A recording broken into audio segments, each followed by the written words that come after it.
এমন অনেক আত্মীয় স্বজন এবং পাড়া প্রতিবেশী আছে বিপদে পড়লে যখন আপনার কাছে আইব না, বিপদ ফুরাইয়া গেলে আপনার কই ফিক ক্যামেরা ফালাই দিব, আপনার নিজের টের পাইতেন না। তো ভাই বোনেরা চলো তোমরা লগে রান্না করতে করতে কিছু কথা শেয়ার করে লাই। তেজপাতার গুণমান তো সবাই জানো, তোমরা মাসাল্লাহ জানোই তো।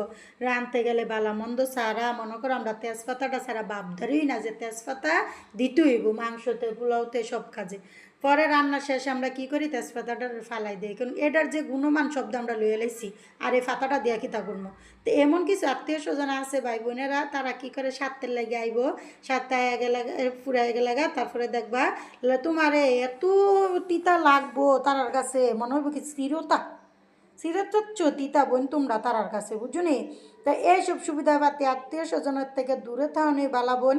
যে আত্মীয় স্বজনরা আমার এই সুযোগ সুবিধার মতন ব্যবহার করবো, সুযোগ সুবিধা ফুরিয়ে গেলে আমার ধাক্কা দা ফালাই দেবো, এই আত্মীয় স্বজনের কাছের থেকে আমি দূরে থাকতেই পছন্দ করি। এই কারণে আমি একলা তাই বই বোনেরা, একলা থাকলে কোনো শত্রু নাই, কোনো বন্ধু বান্ধবের দরকার নাই, আর কোনো কষ্টও পাওয়ান লাগতো না বুঝুনি। তারা আইব, তারা আইয়া মিলবো, খাইব লইব সব করব, তারপরে তোমার যখন বিপদ হইব তার আস্তে করে বোন মুখটা মুচ্ছা লইব।